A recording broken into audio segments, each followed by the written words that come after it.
कल ऋषि पंचमी और आज हमारे दाऊ दादा का जन्मोत्सव बलदेव छठ। हमारे ब्रज के राजा। एक तो होता है कि व्यक्ति पदवी पर बैठाया जाए तो राजा कहलाता है, लेकिन कई लोगों की पर्सनैलिटी ऐसी होती है कि वो देखते ही राजा से ही लगते हैं। ऐसे हमारे संकर्षण श्री दाऊ जी, उनकी चाल ढाल बोली स्वरूप सब ऐसा है कि सब उनको राजा ही बोलते हैं, और वे राजा हैं ब्रज के। एक नाते से नंद बाबा के ज्येष्ठ पुत्र के रूप में विराजमान हैं गोकुल में, इसलिए भी वे राजा हैं। ऐसे से हमारे दाऊ दादा। आज दो लोगों का जन्मोत्सव है, ध्यान से सुनना। एक तो श्री दाऊ जी और दूसरी किशोरी जी की अनन्य सखी श्री ललिता जी। ललिता जी के उत्सव 2 दिन मनाए जाते हैं, छठ को भी मनाया जाता है, सप्तमी को भी मनाया जाता है। दोनों की स्थिति क्या है? एक रास का दर्शन रास भूमि से बाहर बैठ करके करते हैं और एक रास का दर्शन बिल्कुल बगल में बैठ करके करते हैं। ललिता जी वो बिल्कुल मध्यस्थ रास में विराजती हैं किशोरी जी के साथ में, और श्री दाऊ दादा दूर गिरिराज पर्वत पर लुक लुक दाऊ जी वहां से देखते हैं, रास का दर्शन करते हैं। दोनों का प्रादुर्भाव है। तो पहले बलदेव जी को प्रणाम करो, तो रास के बाहर रक्षा में खड़े हैं कि कोई अनधिकारी भीतर ना जावे। आपको पता है महादेव किनकी आराधना करते हैं? व्रज भाव में जब ठाकुर जी प्रकट होते हैं तो किशोरी जी की आराधना, ठाकुर जी की आराधना ये तो महादेव करते ही हैं, पर इनकी आराधना में उनको ले जाने वाले कौन है? संकर्षण श्री बलदेव जी। ऐसे हमारे प्यारे दाऊ दादा का आज मंगल जन्मोत्सव है। दास को स्मरण है, आज से लगभग 8 वर्ष पहले बलदेव छठ पे हमने कथा की थी दाऊ जी में, जहां पे श्री दाऊ दादा का मंदिर है। इतने आनंद से वहां के सब हमारे ब्रजवासी बंधुओं ने कथा कराई। तब हम नए नए कथा वक्ता बने ही थे। पूज्य पिताजी की भी हुई, हमारे पूज्य मलुकपीठ वाले महाराज जी की भी हुई, दास की भी हुई। आज वहां इतना सुंदर उत्सव हुआ होगा, बधाई गायन होता है, दधी कांदा होता है, और दाऊ दयाल बिरज को राजा, भांग पीवे तो यहां पे आजा। खूब सुंदर दाऊ दादा का भांग प्रसाद सब लोग आज वहां ग्रहण करते हैं और खूब आनंद से ब्रजवासी जन उत्सव मनाते हैं। साथ ही श्री ललिता जी। ललिता जी कौन है? श्याम सुंदर प्रिया जी के रूप के सदा लावण्य में छके रहते हैं। जब देखी वृषभानुजा हिय विच उठी हूक, वंशी रह गई हाथ में फिर न लागी फूंक। किशोरी जी के रूप लावण्य को देख करके ठाकुर जी चकित रह जाते हैं। ऐसी रूप माधुरी है श्री किशोरी जी की। पर किशोरी जी किन के रूप माधुरी को देखने में अति प्रसन्न होती हैं? श्री ललिता जी। क्यों? एक पद है सूरदास जी का, मेरे को अगर मिल जाए तो गा दूंगा।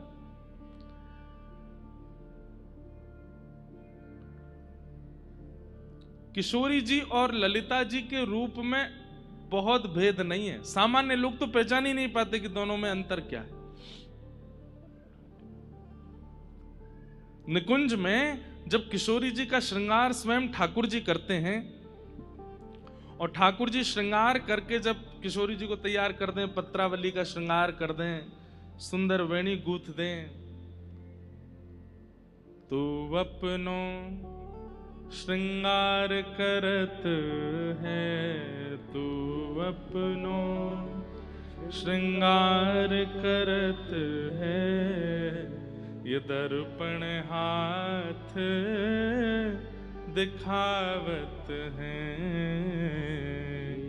दर्पण हाथ दिखावत है। तू है सखी बड़ भाग बड़ी, नंदलाल तेरे घर आवत है। तू है सखी बड़ भाग बड़ी, नंदलाल तेरे घर आवत है। आज ठाकुर जी कहते हैं किशोरी जी मैं तुम्हारा श्रृंगार करूंगा। सब लोग इधर देखो, ध्यान से सुनो। और किशोरी जी प्रतीक्षा करती हैं कि कभी श्याम सुंदर श्रृंगार करें। पूरे विश्व को बनाने वाले ब्रह्मा को जिन्होंने बनाया, विश्व कितना सुंदर है, इस विश्व को ब्रह्मा जी ने बनाया, और वो ब्रह्मा जी जिनसे प्रकट होते हैं वो श्याम सुंदर जब श्रृंगार करने के लिए बैठते हैं, मतलब और दिन का श्रृंगार किशोरी जी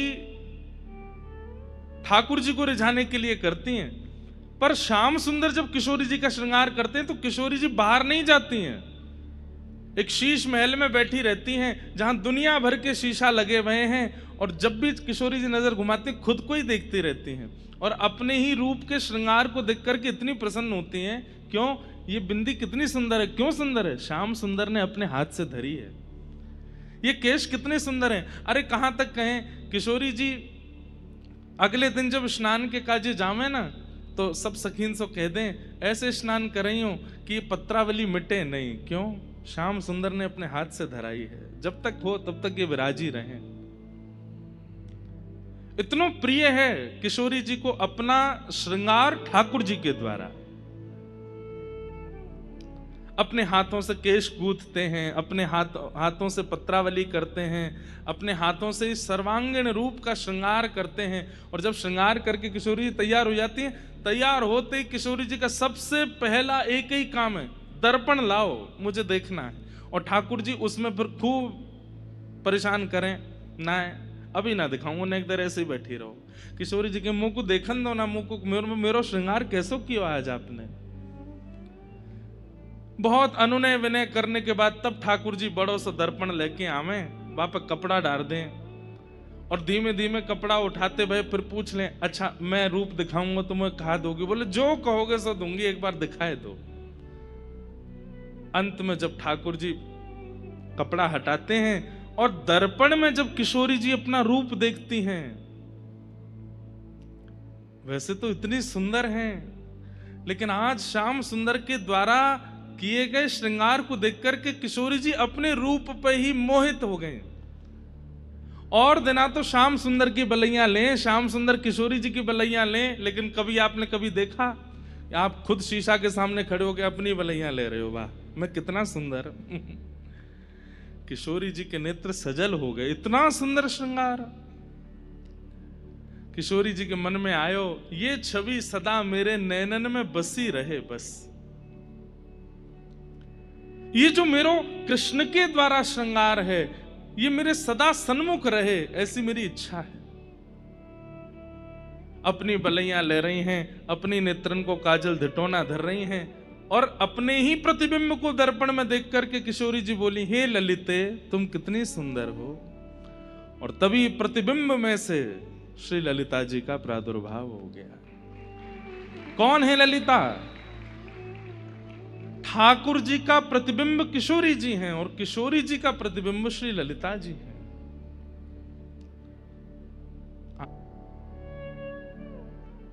प्रीतम बताए दयो अपने कर, प्रीतम बताए दयो अपने कर, प्रीतम बताए दियो अपने कर, प्रीतम बताए दियो अपने।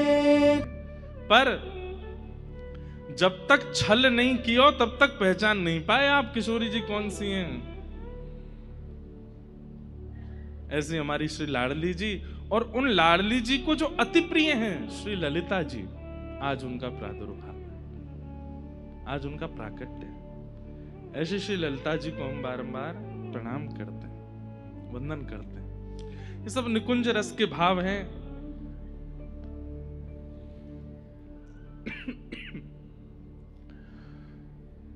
हम आप सब लोग चलें कथा की ओर। बंधुओं देखो, एक हमारी बात सुनना, निकुंज की चर्चाएं, व्रज की लीलाएं बहुत अच्छी लगती है ना, बहुत प्रिय लगती है ना। जैसे रसगुल्ला बहुत अच्छा लगता है, गुलाब जामुन बहुत अच्छा लगता है, घेवर बहुत अच्छा लगता है, कलाकंद बहुत अच्छी लगती है। लेकिन अगर व्यक्ति अपने स्वास्थ्य का ध्यान नहीं रखता होगा, समय से औषधियां नहीं लेता होगा, या फिर अपने दिनचर्या व्यवस्थित नहीं करता होगा, तो उसके लिए रसगुल्ला विष के समान है, उसके लिए घेवर विष के समान है, उसके लिए कलाकंद विष के समान है। ठीक वैसे ही हम जिस संसार में रहते हैं, उस संसार में रहते हुए यहाँ व्यवहार जगत का दर्शन करते हुए जब हम निकुंज की उपासना का दर्शन सुनते हैं ना, तो वो अच्छी तो लगती है, लेकिन कहीं ना कहीं हमारे व्यवहार धर्म में निकुंज उपासना लाभकारी नहीं बन पाती, और फिर कहीं ना कहीं हमको दोष दिखने लग जाता है। इसलिए भागवत रूपी औषधि लेनी बहुत आवश्यक है। यहां ज्ञान की चर्चाएं अधिक हैं, वो करना अति आवश्यक है। उन चर्चाओं को सुनकर के जब आप अंदर के विषयों को समाप्त करेंगे, तब निकुंज की चर्चा तब सुनाई नहीं देगी, तब दिखाई देने लग जाएगी, तब अनुभव होने लग जाएगा। इसलिए हम निकुंज की चर्चा ज्यादा सब जगह नहीं करते, बहुत कम जगह करते हैं, और कहीं कहीं मन बना के भी जाते हैं कि करेंगे, लेकिन मंच पे बैठ के होती नहीं। आज भी हो गई, क्योंकि आज ललिता जी का प्रादुर्भाव है, नहीं तो हर जगह प्रकट नहीं होती है। इसलिए ये लीलाएं चर्चाएं प्रिय तो बहुत लगती हैं, पर इन लीला चर्चाओं को पचाने की सामर्थ्य उसी में है जो भागवत ज्ञान को अपने हृदयस्थ रखेगा। इसलिए भागवत जी के जो सुंदर सुंदर ज्ञान परक भाव है ना, उनको बहुत ध्यान से सुना कीजिए, तभी निकुंज की भावना में प्रवेश होगा। आज हम भाग्य लक्ष्मी मैया का दर्शन करने गए थे। हम ना हैदराबाद आए हैं, और पिछले 2-3 महीने से इतने भागदौड़ में हैं कि हम यहाँ आराम करने आए हैं। हमने हमारे श्याम जी को, शीतल जी को, सब लोगों को बोला, मैंने भैया हमको बहुत कम जगह ले जाना, जितना हो सके हम अध्ययन करें और कथा सुने। इसलिए हम लोगों से, आप लोग कई लोग आ भी रहे हैं, तो हम मिल नहीं पा रहे हैं सब लोगों से। सबसे कह रहे हैं लाल जी के दर्शन कर लो भैया, एक दिन हम मिलने का क्रम रखेंगे, उस दिन सबसे मिल लेंगे। दूसरी बात, श्री राधाष्टमी का महोत्सव 31 तारीख को सुबह 9 बजे से लाल जी का अभिषेक होगा। इधर के बगल में ही एक और स्थान है, यहाँ से 2 कदम 4 कदम की दूरी पर है, इधर ही, वहां पर राधाष्टमी का उत्सव मनाया जाएगा। पहले लाल जी का अभिषेक होगा, अभिषेक के बाद श्रृंगार होगा, श्रृंगार के बाद ठाकुर जी पलना झूलेंगे, और पलना में विराजते ही फिर दधी कांधा और ठाकुर जी की बधाई उत्सव और सब बधाई गायन आदि सब होंगे 31 तारीख को सुबह 9 बजे। और 9 बजे से लेकर के 10-11 बजे तक, 12 बजे तक क्रम करके फिर शाम को फिर कथा होगी। 2 तारीख को विश्राम दिवस की कथा सुबह 11 बजे से होगी। कथा करने के पश्चात फिर हम यहाँ से वेंकटेश भगवान का दर्शन करने के लिए निकलेंगे, श्री तिरुपति बालाजी को प्रणाम करने के लिए जाएंगे। इसलिए सुबह कथा करके रात्रि में तिरुपति प्रस्थान कर जाएंगे। तो ये 2 विशेष जानकारियां हैं। एक तो 31 को राधाष्टमी महोत्सव के दिन आप सब लोग सुबह 9 बजे उपस्थित हो जाना। उस दिन रविवार है, संडे है, छुट्टी है, इसलिए रात में जल्दी सो के सुबह सुबह, हमें एक चीज़ हमें पता है कि यहाँ से शहर बहुत दूर है, सबके घर बहुत दूर दूर हैं, पर फिर भी आप सब लोग इतने भाव से आ रहे हैं, उसके लिए बहुत बहुत धन्यवाद। उस दिन सुबह भी आइएगा और एक चीज़ से मन बना करके आइएगा कि जिस पोशाक में आओगे उस पोशाक में कथा में नहीं आ पाओगे फिर, इसलिए घर पर एक पोशाक और धर के आना कि आके स्नान करके दूसरी पोशाक पहन के आ सको, क्यों उत्सव होगा। अब ये उत्सव होगा कैसा ये तो समय बताएगा, यहाँ का माहौल बताएगा। ज्यादा चंग आ गई तो बहुत जोर को है जाएगा, और नेक नेक आई तो नेक धीरे धीरे चलेगा। लेकिन हमारी लाडली जी का जन्मोत्सव है, खूब भाव से मनाएंगे। दूसरा, अंतिम दिन की कथा सुबह जल्दी होगी, उस दिन भी आप लोग 11 बजे से पहले यहाँ उपस्थित हो जाइएगा। आज हम भाग्य लक्ष्मी माता का दर्शन करने गए, और जब जा रहे थे तो ऐसा लग रहा था बोलूं कि नहीं बोलूं। ऐसा लग रहा था कि श्री हनुमान जी महाराज लंका में विभीषण से मिलने जा रहे हैं। सही में वहां का पूरा दृश्य ऐसा ही लग रहा था। और जब जाकर के लंका में हनुमान जी महाराज ने देखा ना, चारों तरफ शत्रु ही शत्रु खड़े हैं। ऐसे कोई शत्रु यहां तो नहीं थे, सब अच्छे ही थे, पर जिनके वजूद से भाग्यनगर है उनका मंदिर इतना छोटा सा। और प्रणाम है उन बहन जी को जिनसे आज मिले। क्या नाम था उनका, क्या नाम था? शशिकला, शशिकला बहन जी, यही नाम था ना? कहीं किसी परिवार वाले का तो नहीं बता दिया आपने? उनको तो प्रणाम है, वो वास्तव में भाग्य लक्ष्मी है। कैसे पूरे इतने विशाल आपके इस भाग्यनगर में यहाँ की रानी श्री भाग्य लक्ष्मी मैया की वो कैसी सेवा कर रही है, कैसी रक्षा कर रही हैं। निश्चित ही उनको हम व्यासपीठ से प्रणाम करते हैं, और भाग्य लक्ष्मी मैया से प्रार्थना करेंगे, नारायण भगवान से प्रार्थना करेंगे कि शंख चक्र गदा पद्म लेकर के वे सदा उनकी रक्षा करें, ताकि वो जिस कार्य को यहां संपन्न कर रही हैं वो हो सके। हमारी आप सबसे भी प्रार्थना है, वहां जाकर के आज अनुभव तो बहुत अच्छा हुआ, पर आप सब लोग अगर और वहां पर प्रोत्साहन दिखाएंगे और अपने भाव से प्रस्तुत करेंगे। देखिए भैया, फैक्ट्री बना करके बहुत धन कमा लिया, चले जाएंगे, 2-4 साल बाद सब भूल जाएंगे। बहुत धन ऐश्वर्य यश वैभव प्रतिष्ठा आदि कमा करके चले गए तो कुछ साल याद रखे जाओगे, उसके बाद भुला दिए जाओगे। लेकिन स्वामी विवेकानंद की तरह यदि भगवत कार्य करके जाएंगे तो सदियों तक लोग याद रखेंगे। और लोग याद रखें ये बड़ी बात नहीं है, ठाकुर जी याद रखें, लक्ष्मी मैया याद रखें। आप सब भाग्यनगर के लोग, सबसे हमारी प्रार्थना है, आप लोगों का दायित्व बनता है कि आपकी मैया, आपकी रानी श्री लक्ष्मी मैया वो सुंदरता से विराजें। उनको किसी की कोई, वैसे तो वो सबकी रक्षा करती हैं, सब आंचों से वही बचाती हैं, पर आप सब लोग थोड़ा वहाँ अपना प्रोत्साहन और दिखाइए, और जो भी वहाँ सेवा हो सके, जो भी वहाँ व्यवस्थित हो सके उसको करवाने का प्रयास कीजिए। उसके लिए सरकार से बात करनी पड़े, ऊपर जाना पड़े और ऊपर कुछ करना पड़े, कीजिए, पर ठाकुर जी की धरोहर बचाइए। हमारे पूर्वाचार्यों ने क्या किया, श्रीमद रामानुजाचार्य जी ने क्या किया? ग्रंथों की रक्षा कर रहे हैं, मंदिरों की रक्षा कर रहे हैं। किसी समय में ऐसे ऐसे आक्रांत आए थे जो धर्म का चोला पहन करके आए थे, और धर्म का चोला पहन करके हमारे सब देवस्थानों को ध्वस्त नष्ट करने का प्रयास कर रहे थे। उस काल में आचार्यों ने रक्षा की। आज के काल में हम लोग बस जाते हैं, मनोकामना मांगते हैं, प्रणाम करते हैं, चलते बनते हैं, ऐसा नहीं। आप सब लोगों से प्रार्थना है, सजग होइए, और वो जो बहन है उनका संग कीजिए। वैसे तो वो बहुत प्रशंसा कर ही रही थी, लाखों लोग वहाँ दीपावली पर आदि सब जगह वहां से जाते हैं, पर वहां देख करके मुझे पता चल रहा था जो स्थिति विभीषण की है लंका में, वही स्थिति है। पर आप सब लोग अगर विभीषण का संग करेंगे तो निश्चित है कि राम विजयी होंगे। ऐसे ही श्री लक्ष्मी मैया का आप सब लोग वहां पर खूब सेवा करो, खूब प्रोत्साहन करो, ताकि भाग्य लक्ष्मी मैया और सुंदर देवस्थान में विराजमान हो, सुंदरता से वो विराजें, ऐसी भावना। तो उनका दर्शन करने का आज हमको सौभाग्य मिला।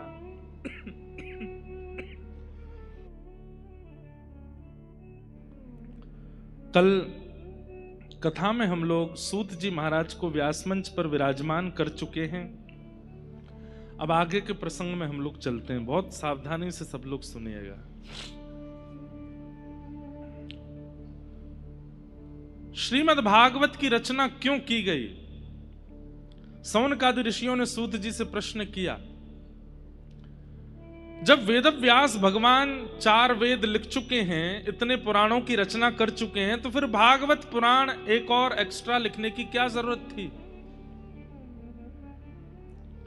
तब यहां सूत जी महाराज उत्तर देते हुए कहते हैं, वेदव्यास जी ने चिंता में लिखी है भागवत और सारे ग्रंथ। क्यों? कहीं ना कहीं कलयुग में व्यक्ति का कल्याण कैसे होगा, और उसके कल्याण के लिए, उसको सद्मार्ग दिखाने के लिए हमें कुछ तो लिखना पड़ेगा। तो वेदव्यास जी महाराज ने पहले पुराणों की रचना की, महाभारत की रचना की, वेदों की रचना तो हो ही चुकी थी, लेकिन इन सब रचनाओं से उनका मन संतुष्ट नहीं था।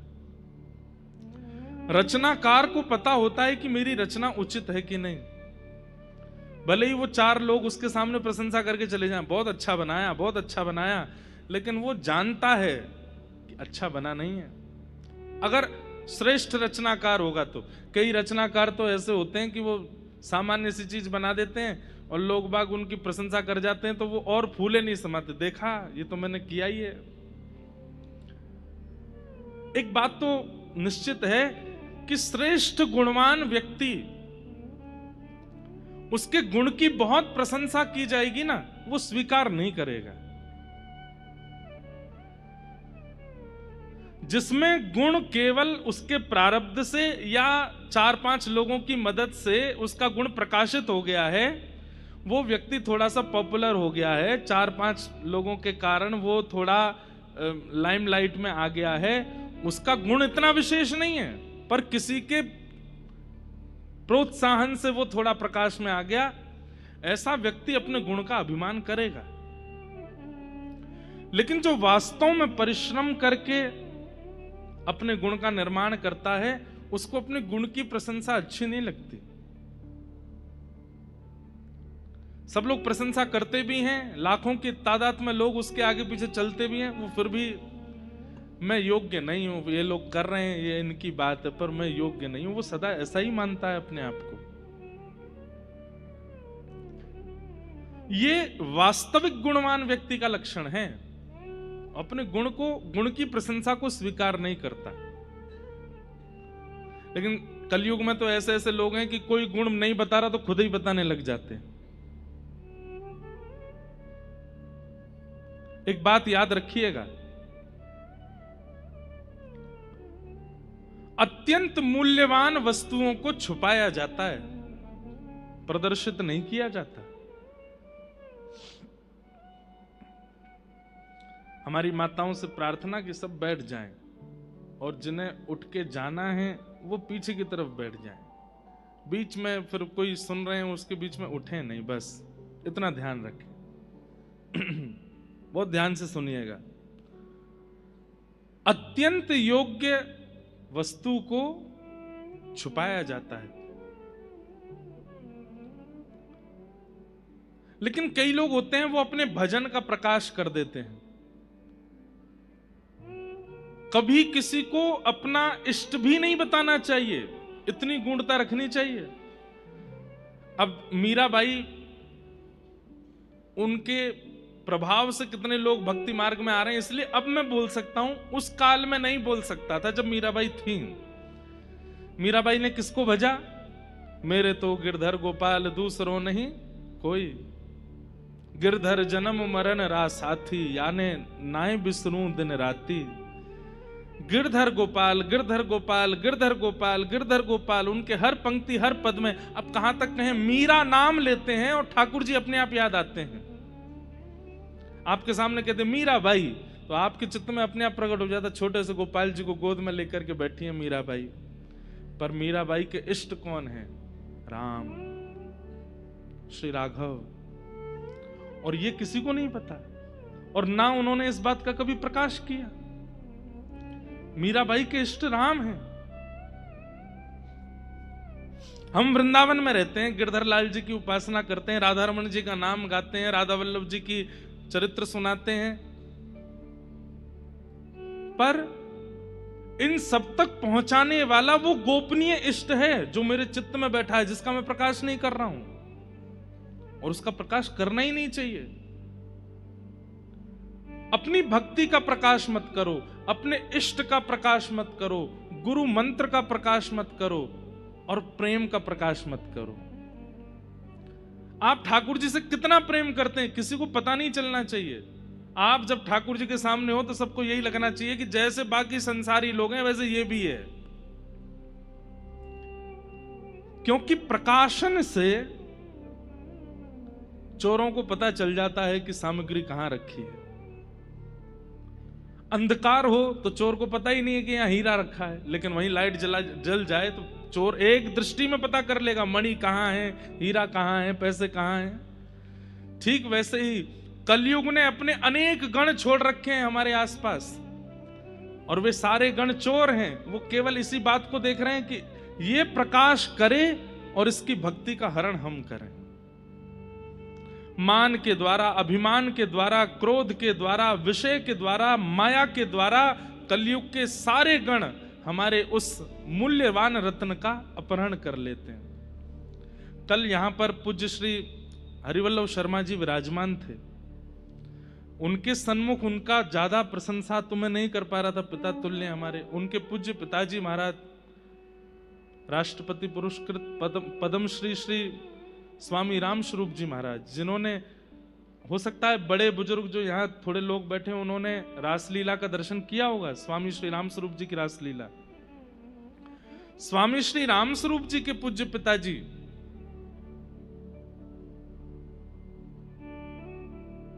श्री मेघ श्याम जी, जिन्होंने रासलीला मंचन को नाट्य रूप प्रदान किया। ठाकुर जी ऐसे मंच पर आएंगे, फिर मधुमंगल ऐसे हंसावेगो, फिर ये ऐसे करेंगे, ऐसे ये पूरा मंचन जिन्होंने बनाया, आपके दादाजी कल जो विराज रहे थे उनका एक पद है, और उस पद में एक पंक्ति है,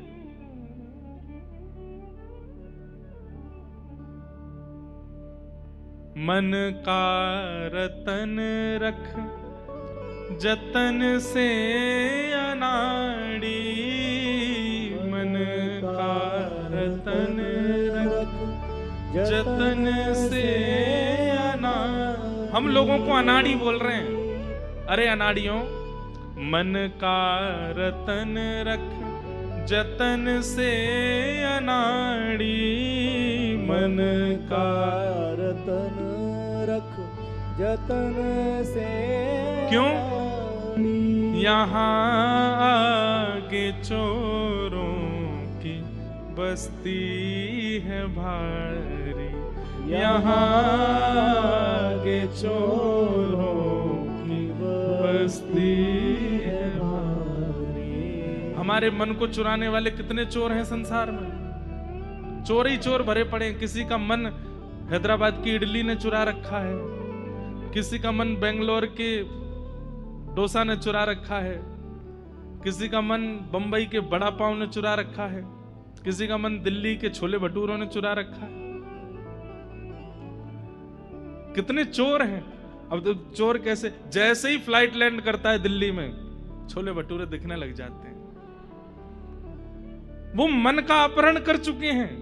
ये तो वो शब्द हैं जो मैं मंच से बोल सकता हूं, ऐसे और भी कई चीजें हैं जो मन का हरण कर लेते हैं, जो आप सब जानते हो। मन का रतन रख जतन से अनाड़ी, मन का रतन रख जतन से अनाड़ी। क्यों?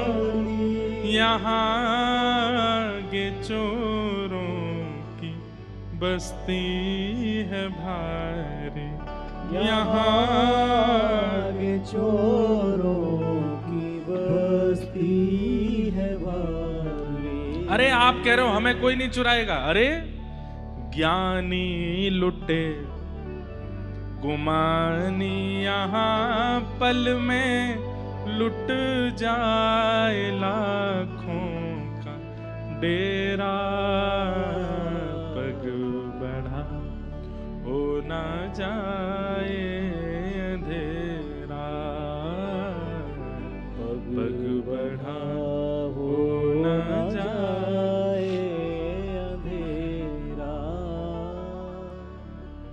प्रेम नगर की डगर है कठिन रे, बटो ही न करना बसेरा,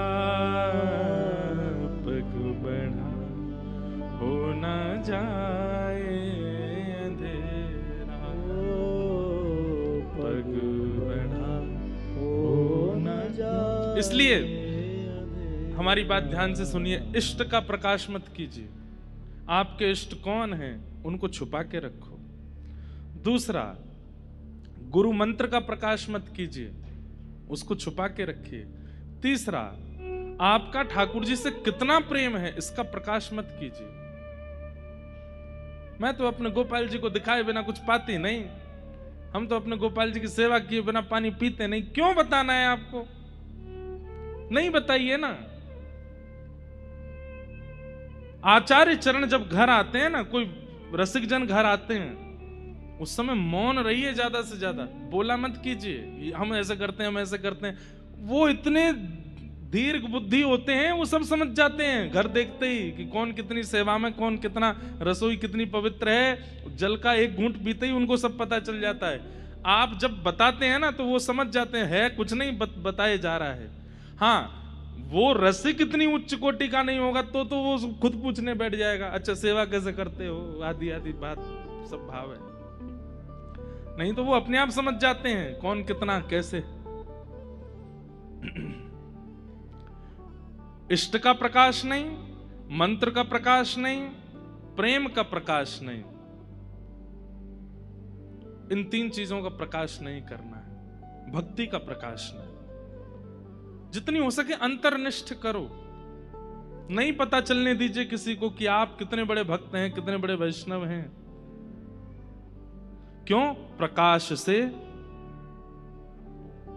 चोरी होने की संभावना होती, उसके अपहरण की संभावना होती।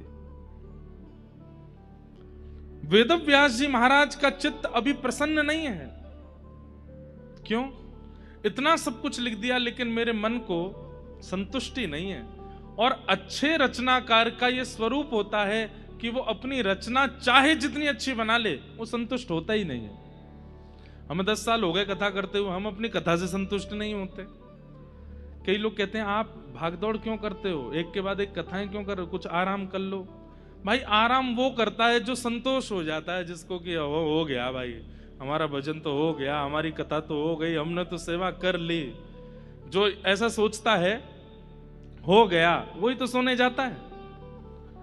और जिसका काम हुआ ही नहीं है, होमवर्क हुआ ही नहीं है, कल सुबह स्कूल में टीचर दंड देने वाले, वो बेचारा सुबह 4 बजे तक लिखता ही रहता है।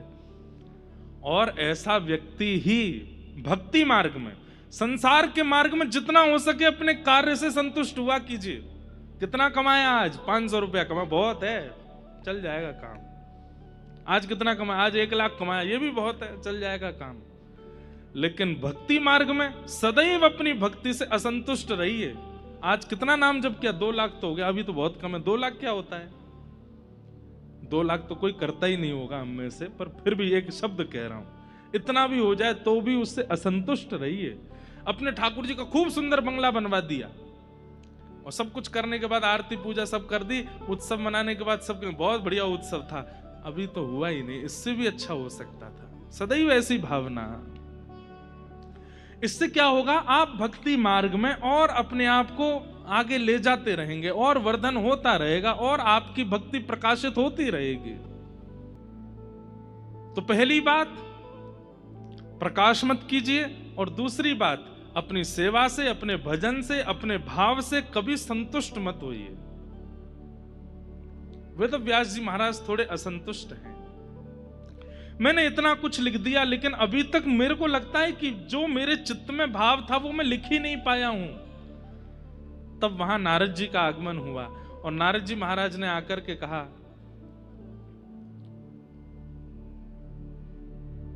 एक बात और आई मन में कह दूं, संतुष्ट व्यक्ति क्या करता है? संतुष्ट व्यक्ति जो संतुष्ट हो जाता है अपनी क्रिया से, वो क्या करता है? वो प्रचार करता है। संतुष्ट व्यक्ति फिर नाचने लगता है, संतुष्ट व्यक्ति आराम करता है, संतुष्ट व्यक्ति खूब भोगता है। लेकिन यहां पर वेदव्यास जी महाराज को संतुष्टि का अनुभव नहीं कराना है, शांति का अनुभव कराना है। अपनी रचना से शांति हो जाए, धैर्यता आ जाए, स्थिरता आ जाए। भजन से, भक्ति से, नाम से, सेवा से संतुष्ट नहीं होना है, शांति का अनुभव करना है, धैर्यता का अनुभव करना है, धीर हो जाना है, अंतर्मुखी हो जाना है। और उस अनुभव के लिए वेदव्यास जी चिंतित बैठे थे। तभी वहां नारद जी का आगमन हुआ। नारद जी ने आकर के कहा, बड़े उदास लग रहे हैं, क्या बात है? वेदव्यास जी बोले, इतना कुछ लिख दिया मैंने, पर मेरे मन को पता नहीं क्यों आनंद नहीं मिल रहा है। नारद जी बोले, हम बताएं क्यों नहीं मिल रहा है? बोले, बताइए। तो भवतानुदित प्रायम यशो भगवतो मलम ये नैवासौ न तुष्येत मन्ये तद्दर्शनम खिलम।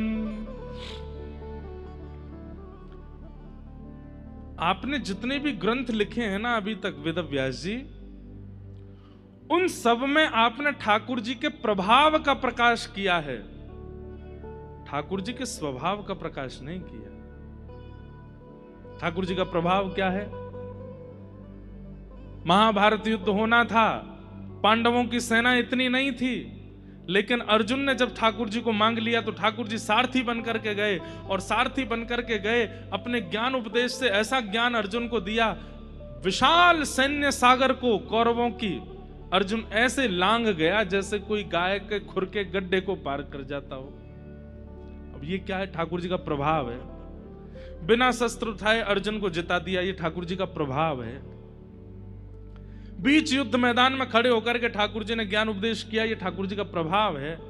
भगवान शेष शैया पर लेटे थे, नाभि से कमल प्रकट हुआ, उस पर ब्रह्मा जी आ गए, ये ठाकुर जी का प्रभाव है। हिरण्याक्ष पृथ्वी को लेकर के गर्भोदक महासागर में चला गया, उस समय ठाकुर जी वराह बन करके गए और जाकर के वहां से लिया, ये ठाकुर जी का प्रभाव है। हिरण्यकश्यप ने मुष्टिक भेदन किया तो ठाकुर जी खंभ से प्रकट हो गए नृसिंह बन करके, ये ठाकुर जी का प्रभाव है। स्वभाव कहां है? आपने सब जगह ठाकुर जी का प्रभाव दिखा दिया, पर वो अंदर से कैसे हैं, उनका मन कैसा है, उनके विचार कैसे हैं, उनका प्रेम कैसा है, इसका आपने कहीं वर्णन नहीं किया व्यास जी, इसलिए आप उदास हो।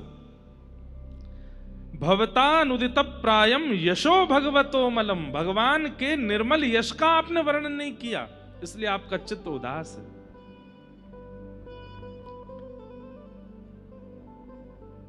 और आपने जो जितने भी ग्रंथ लिखे हैं, इन सबको ज्ञानी सुनेंगे, वैरागी सुनेंगे, लेकिन प्रेमी व्यक्ति कहां जाएगा? इसलिए मेरी आपसे प्रार्थना, एक ऐसे पुराण की रचना करो जिसमें ठाकुर जी का प्रभाव कम, स्वभाव ज्यादा हो। श्रृंग्यग्निड्यंष्टसि जलद्विज कंटकेभ्य, ठाकुर जी का स्वभाव कैसा है? कैसा स्वभाव है ठाकुर जी का?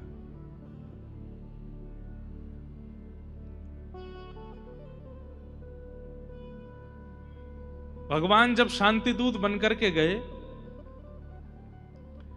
तो उस समय भीष्म पितामह ने और आचार्य जनों ने, धृतराष्ट्र ने, सब लोगों ने ऐसी योजना बनाई। सावधानी से सुनिएगा सब लोग। सबने ऐसी योजना बनाई कि भाई इतना सुंदर सत्कार करेंगे, इतना सुंदर आदर करेंगे और ऐसा भोजन पवाएंगे कि श्री कृष्ण को हम लोगों को चुनना ही पड़ेगा। कृष्ण कहेंगे मैं तो कौरवों के पास रहूंगा। भगवान शांति दूत बन करके गए। महाराज पृथ्वी किसे कहते हैं दिख ही नहीं रही है, पुष्पों से पूरी पृथ्वी को चिन्ह दिया। और पुष्पों से ही नहीं, कमल के भीतर जो पराग होता है वो पराग स्पर्श करने पर हाथों में रंग छोड़ देता है। उन परागों की पराली बिछाई है ठाकुर जी के स्वागत में। कैसे कैसे हाथी, कैसे कैसे घोड़े, कैसे कैसे सहनाइयां, कैसे कैसे वाद्य, कैसे कैसे नृत्य करने वाले सब ठाकुर जी के स्वागत में प्रकट कर दिए दुर्योधन ने। ठाकुर जी देख करके बड़े प्रसन्न। आहा, हाथी नृत्य कर रहे हैं, घोड़े नृत्य कर रहे हैं, ऊंट नृत्य कर रहे हैं, जगह जगह के लोक संगीत गाने वाले लोग आकर के संगीत गा गा करके ठाकुर जी का स्वागत कर रहे हैं। ये सब सुनकर के पांडवों को तो चिंता हो गई। बोले कन्हैया गए हाथ से। बोले इतना स्वागत कर दिया है इन कौरवों ने, इतना सुंदर स्वागत, और ऐसा कि हमारे यहाँ तो बेचारे आके पूछते हैं द्रौपदी खाने को हो तो दे दो कुछ। द्रौपदी कहती भोजन खत्म हो गया। और हम तो कुछ करते ही नहीं है। इन कौरवों ने तो सब, बढ़िया हुआ कि भगवान श्री कृष्ण हम कलयुगी जीवों के बीच के नहीं थे। हम आप सब लोग तो ऐसे प्रभावों पर ही आकर्षित होते हैं ना। कौन ने कितना हमारो सम्मान किया हुआ के पास जाएंगे। ठाकुर जी पहुंचे सभा में। जैसे ही पहुंचे हैं तो सभा में भी दुर्योधन ने कोई कमी नहीं छोड़ी। बैठे बैठे ठाकुर जी के नेत्र बंद हो गए तो दुर्योधन बोला आपको नींद आ रही है? बोले नहीं, नींद नहीं आ रही है, तो रसोई घर से सुगंधी आ रही है, कुछ बढ़िया बनना है। तो महाराज एक व्यक्ति आकर के सब बताने लगा, खीर बन रही है, कलाकंद बन रही है, घेवर बनना है, ये बनने। ठाकुर जी बोले अब तो जल्दी चर्चा करो, मीटिंग जिसके लिए हम आए वो करो, फिर जल्दी प्रसाद पाएंगे। सब प्रकार से ठाकुर जी के अनुकूल हो गए थे और कौरवों को यह विश्वास हो गया था कि अब तो ठाकुर जी हमारे पक्ष में ही हैं। भगवान ने दुर्योधन से कहा देखो युद्ध सार नहीं है, युद्ध नहीं करना चाहिए। कितनी माताएं विधवा हो जाएंगी, कितने बच्चे अनाथ हो जाएंगे। हम युद्ध के पक्ष में नहीं है। हम तो तुमसे यह कहना चाहते हैं, वैसे तो इंद्रप्रस्थ के राजा पांडवों को ही होना चाहिए, क्योंकि उनके पिताजी कह करके गए थे तुम्हारे पिताजी से कि मैं रुग्ण हूं, मेरी मृत्यु के बाद कुछ दिन तुम संभालना, जब मेरे बच्चे बड़े हो जाएं तो उनको राजा बना देना।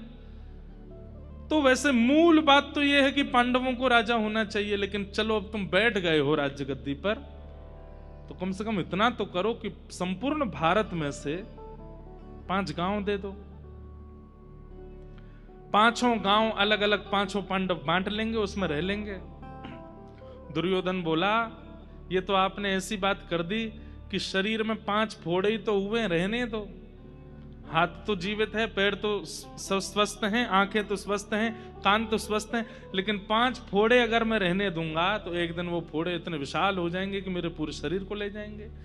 5 गांव नहीं दूंगा। सुच्चग्रैव न दास्यामि बिना युद्धेन केशव। एक सुई के नोक के बराबर जमीन भी अगर चाहिए तो युद्ध करके ले जाएं, बिना युद्ध के नहीं दूंगा। जब भगवान के भाव को अस्वीकार किया, दुर्योधन उठ गया। सभा वहीं विराम हो गई। चलिए, प्रसाद प्रतीक्षा कर रहा है। ठाकुर जी बोले दुर्योधन मुझे तो अभी अभी याद आया। बोले क्या? मैं पहले ही किसी को आश्वासन दे चुका हूं कि मैं उसके घर पे पाऊंगा। किसके घर पे? अरे तुम्हारे विदुर जी के घर पे। ये विदुर जी मुझको बहुत समय से कहते आ रहे हैं कि मेरे यहाँ आइए, मेरे यहाँ आइए। मैं इनको पिछली बार बोल के गया था कि तुम्हारे यहाँ ही इस बार पाऊंगा। मुझे अभी अभी याद आया कि मेरा भोजन तो विदुर जी वहीं बैठे थे। विदुर जी बोले मैंने तो एक बार भी नहीं बोला इनसे। लेकिन सबके सामने कैसे बोले? विदुर जी के तो हाथ पांव कांपने लगे। ठाकुर जी मंद मंद मुस्का के देख रहे हैं, इशारों कर रहे हैं, पहुंच जाओ घर। भाई ठाकुर जी किसी को स्वयं कह रहे हैं कि मैं तेरे घर आऊंगा, और सभा में उनका मान बढ़ा रहे हैं कि विदुर ने मुझको निमंत्रित किया। आसपास के लोग बोले वाह विदुर जी, तुम्हारे भाग्य, साक्षात द्वारिकाधीश घर आने वाले हैं। बोले भैया बस अब तो कैसे संभालूं मैं, तो दौड़ूं। अभी तुरंत दौड़े, विदुरानी से बोले, अरे विदुरानी मेरी बात सुन। विदुरानी बोले, क्या हुआ? जल्दी स्नान कर ले, घर में चौका लगा। बोले, कौन आ रहा है? कहते कहते रो गए, द्वारिकाधीश आ रहे हैं। विदुरानी बोली, सुनने में गलती हुई होगी, हमारे घर क्यों आएंगे? इतने बड़े इंद्रप्रस्थ में, इतने बड़े हस्तिनापुर में कौरवों के यहां जाने वाले वो हमारे छोटी से घर में कैसे आएंगे? बोले, आज सभा में बोले, मुझे इशारा किया 3 बार कि तू जल्दी जा, मैं आ रहा हूं। विदुरानी बोली, घर में तो कुछ है ही नहीं खाने को, व्यवस्था तो करो। दौड़ करके गए हैं बाजार से कुछ लाने के लिए, यहां विदुरानी गई है स्नान करने के लिए, इतने तो पहुंच गए घर पे।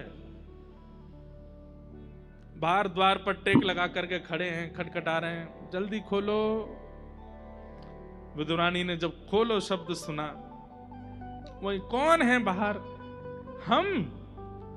हम तो नंद जी के लाला हैं, अपनी विदुरानी काकी के हाथ की रबड़ी खाने आए हैं, जल्दी द्वार खोलो।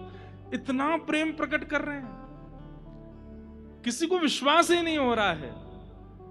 विदुरानी की हालत तो सबको पता ही है कि कहीं का कहीं वस्त्र पहन लिया, कोई बात समझ में नहीं आ रही। द्वार खोल करके देखा, शंख चक्र गदा पद्मधारी द्वारिकाधीश मंद मंद मुस्कुरा रहे हैं और अपने पेट पे हाथ धर के कह रहे हैं, काकी जी बहुत जोर की भूख लगी है, जल्दी पवाओ।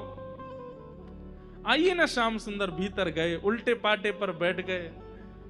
बहुत ज्यादा उत्सुकता के कारण छिलके खिलाने लगी ठाकुर जी को, फल दूर फेंकने लगी, छिलका खा रहे हैं प्रेम से ठाकुर जी। ये ठाकुर जी का स्वभाव है, ये प्रभाव नहीं। आपने इसका वर्णन नहीं किया है, इसलिए आपका चित्त शांत है। कहां तक बताएं? ऐसे ऐसे स्वभाव हैं ठाकुर जी के कि उन सब स्वभावों का वर्णन किया जाए तो एक एक स्वच्छंद ग्रंथ ठाकुर जी के स्वभाव पर लिखा जा सकता है। एक और सुनिए, ध्रुव बुलाते हैं ठाकुर जी को, 5 महीने तपस्या करते हैं ध्रुव जी, और 5 महीने के बाद देवता जाते हैं ठाकुर जी से निवेदन करते हैं, भगवान अपने भक्त को दर्शन देने चले जाओ। तो भगवान ब्रह्मा जी से कहते हैं, करेक्ट करो, करेक्शन करो। बोले, क्या? आज के बाद कभी मत कहना कि हम भक्त को दर्शन देने जाते हैं, हम भक्त का दर्शन करने जाते हैं। ये भजन करने वाले, ये तप करने वाले, ये साधन करने वाले, इनको दर्शन देने थोड़ी जाता हूं मैं, इनका दर्शन करने जाता हूं, इनसे मिलने जाता हूं। ये स्वभाव है ठाकुर जी का। बहुत चर्चाएं हैं, स्वभाव पर ही बोलते रह जाएं। ठाकुर जी का ऐसा मधुर स्वभाव ऐसा किसका होगा? सब स्वीकार करते हैं। आपने इन स्वभावों का वर्णन नहीं किया, इसलिए आपका चित्त शांत है। भगवान के प्रभाव का नहीं, अब स्वभाव का वर्णन करो, और उसके बाद जब आप ग्रंथ की रचना करेंगे आपका मन अत्यंत प्रसन्न हो जाएगा। तब वेदव्यास जी महाराज ने समाधि लगाई, नारद जी ने अपने पूर्व जन्म की कथा सुनाई, और श्री वेदव्यास जी महाराज ने समाधिनानुस्मर तद विचेष्टितम समाधि भाषा के द्वारा एक नवीन ग्रंथ की रचना की, जिसका नाम है श्रीमद् भागवत महापुराण, जहां पर भगवान का प्रभाव छुपाया गया है, स्वभाव बताया गया है। ठाकुर जी का स्वभाव प्रधान है। नृसिंह बनकर के भगवान प्रकट होते हैं, ये प्रभाव है। लेकिन जब हिरण्यकश्यप का वध करने के बाद जब ध्रुव प्रहलाद के साथ जो चर्चा करते हैं ठाकुर जी, भगवान ने सबसे पहला शब्द पता है क्या कहा? प्रहलाद को गोद में लेते ही ठाकुर जी कहते हैं, प्रहलाद मुझे क्षमा कर देना। परमात्मा कह रहे हैं मुझे क्षमा कर दो। क्यों? मैं भक्तों का दास हूं, मैं भगतन को दास, भगत मेरे मुकुट मणि। इन सब स्वभावों का आप वर्णन कीजिए, तभी भागवत की रचना हुई। भागवत की रचना के बाद अब भागवत जी को घर घर जन जन तक कैसे पहुंचाया जाए, तब श्री वेदव्यास जी महाराज ने अपने पुत्र श्री शुकाचार्य जी का चयन किया। सुखदेव जी ने यही भागवत की कथा परीक्षित जी को सुनाई। परीक्षित कौन है और उनको 7 दिन में मरने का श्राप क्यों लगा, इस संदर्भ में महाभारत का प्रसंग सुनाया गया। महाभारत का युद्ध अपने अंतिम पड़ाव पर था। दुर्योधन गिर पड़े हैं रणभूमि में। यहां पर अश्वत्थामा ने पांडवों से बदला लेने के लिए रात्रि में मारने का प्रयास किया, लेकिन 5 पांडवों की जगह द्रौपदी के 5 पुत्र मार दिए। अर्जुन ने अश्वत्थामा को बंदी बनाया, ठाकुर जी ने उसको मुक्त करने की आज्ञा की। अश्वत्थामा की आधी दाढ़ी, मूंछ, शिखा छेदन करके उनको बाहर कर दिया गया, अपमान कर दिया। अश्वत्थामा ने मन बनाया कि मेरा इतना बड़ा अपमान किया, मैं इन पांडवों को चैन से बैठने नहीं दूंगा। और गर्भस्थ महिला पांडवों के वंश में है, अभिमन्यु की पत्नी उत्तरा, उनके गर्भ के बालक को मारने के लिए ब्रह्मास्त्र छोड़ दिया।